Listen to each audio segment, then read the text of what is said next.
Halo teman HR, kembali lagi bersama saya Haryajit Ramlan dalam HR Room. Hari ini kita akan membahas topik yang lagi hangat, yaitu crypto futures trading. Jadi apakah benar trading itu bisa membuat kaya atau malah uang kita tidak bersisa? Sebelum saya jelaskan lebih lanjut, yuk teman HR untuk like, comment, serta share dan juga subscribe YouTube channel ini. Yuk langsung saja kita bahas. Nah, terkait dengan crypto future trading itu apa ya? Nah, ini hampir mirip ya kalau bisa dikatakan dengan future trading yang dilakukan seperti komoditi ya atau mungkin forex. Jadi bagaimana future trading ini adanya transaksi di dalam kripto, tidak harus kita punya fisik, tidak harus ya. Artinya kita ketika melihat bahwa potensi satu aset kripto akan naik, nah kita nggak membeli asetnya ini, tapi yang kita beli adalah future-nya. Kira-kira future-nya berapa sih untuk 6 bulan ke depan naiknya? Nah, itu kita belinya sekarang. Karena kita yakin banget bahwa kripto yang mau kita beli ini akan mengalami kenaikan. Demikian juga sebaliknya, pada saat kita yakin bahwa kripto ini akan mengalami penurunan, maka yang kita lakukan adalah sell, jual terkait kripto tersebut, aset kripto tersebut, sehingga kita berharap bahwa suatu saat 6 bulan atau 3 bulan tertentu bahwa harga kripto itu akan menjadi kenyataan sesuai dengan plan kita ya. Itu pun bukan aset yang kita beli, tapi adalah future-nya ya.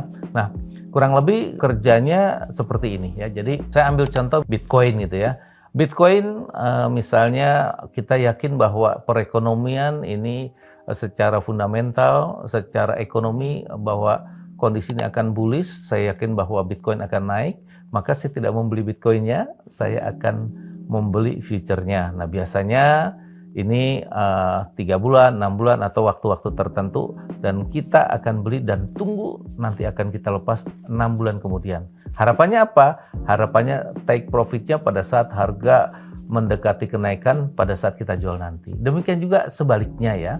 Saya ambil contoh misalnya Bitcoin tersebut juga ya. Misalnya ketika dianalisis ya, misalnya bahwa kondisi makro juga kurang menguntungkan dan beberapa hal nampaknya kurang menaik sehingga Bitcoin ini diperkirakan akan turun.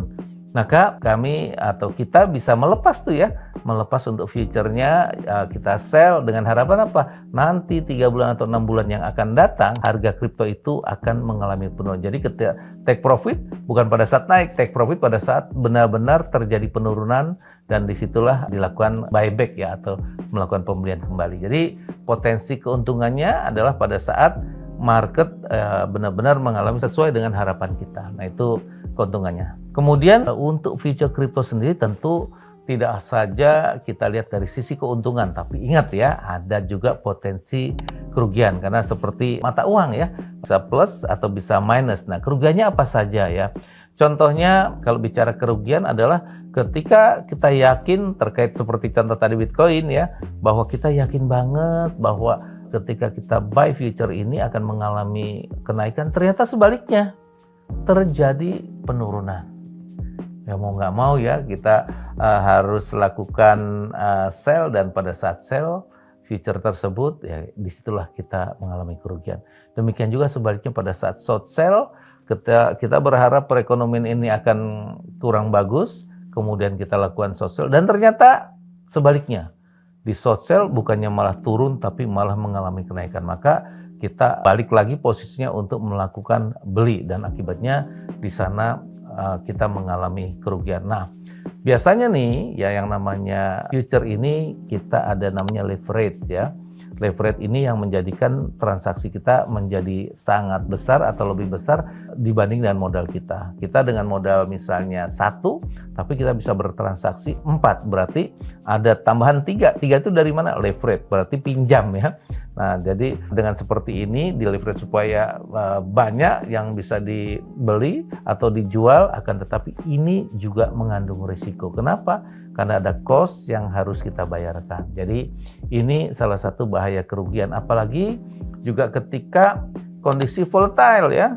Mental kita nggak siap, volatile yang kita pikir harganya akan mengalami kenaikan atau penurunan, terjadi volatile yang akhirnya kita ragu apakah ini ditahan ataukah dilakukan apa, dan akhirnya kita lakukan sebaliknya karena kepanikan. Jadi pada saat ini juga harus hati-hati karena volatile udah pasti pada kripto tertentu akan bergerak yang liar ya, maka ini juga harus kita siapkan karena jangan sampai mentalnya kita juga mengalami case yang akhirnya kita goyang ya terkait dengan transaksi yang kita lakukan terkait dengan future trading tersebut ya. Kalau gitu kira-kira bagaimana sih strategi untuk sukses di dalam crypto future trading? Oke.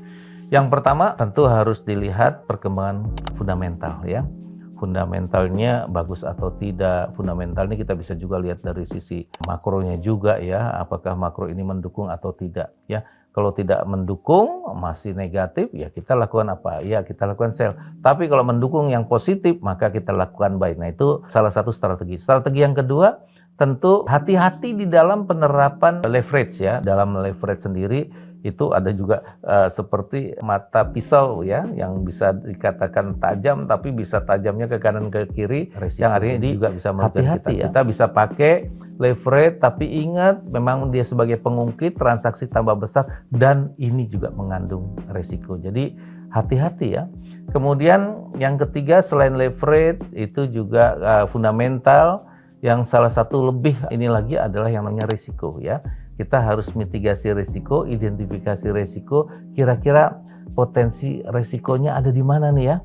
Apakah risikonya ada di aset tersebut ya, yang nanti kita arahkan ke future, atau sebenarnya ada faktor lain yang menjadikan potensi risiko itu bisa terjadi? Ini harus diperhatikan ya. Dan saya pikir kita juga harus terus pantau perkembangan ini, jangan sampai apa yang kita lihat, apa yang kita sudah beli tidak kita pantau dan akhirnya ini kita akan mengalami kerugian ya pada saat kita melakukan sebaliknya. Baik posisi beli maupun sell, sebenarnya di future crypto ini juga kita memiliki peluang tapi juga memiliki resiko yang lebih besar. Nah, kesimpulannya adalah bentuk ini ya, bentuk namanya future tentu berbeda dengan kita membeli yang namanya spot ya. Ketika kita membeli seperti beli jual yang relatif normal, itu mungkin lebih mudah, lebih gampang ya, karena yang kita beli produknya kita simpan dan nanti next akan kita jual. Tapi kalau membeli future ini kita tidak ada fisiknya ya. Biasanya yang kita pegang itu di luar itu ya. Jadi dengan tidak ada fisik, maka kita juga biasanya ini memandang murah ya, memandang ringan sehingga kita ngambilnya dalam posisi besar. Nah, akibatnya kita juga akan mengalami potensi rugi ya kalau misalnya kondisinya tidak sesuai dengan harapan kita. Tapi sebaliknya, jika sesuai dengan harapan kita, maka keuntungan ini juga akan relatif lebih bagus. Jadi kalau begitu menurut teman HR gimana nih ya? Kira-kira mengenai crypto trading ini apakah menarik? Apakah benar bisa bikin kita kaya atau sebaliknya? Nah, kalau saya sendiri memang ini akan riskan ya kalau kita tidak memahami analisisnya, resikonya, ya kemudian juga leverage-nya, maka kita harus berhati-hati untuk memperhatikan hal-hal tersebut. Nah, terima kasih sudah menonton HR Room. Semoga ini dapat bermanfaat dan juga membantu teman HR. Jangan lupa untuk like, share, dan juga subscribe YouTube channel ini agar lebih banyak informasi, edukasi, dan pengalaman yang akan saya bagikan. Sampai jumpa di video HR selanjutnya. Bye.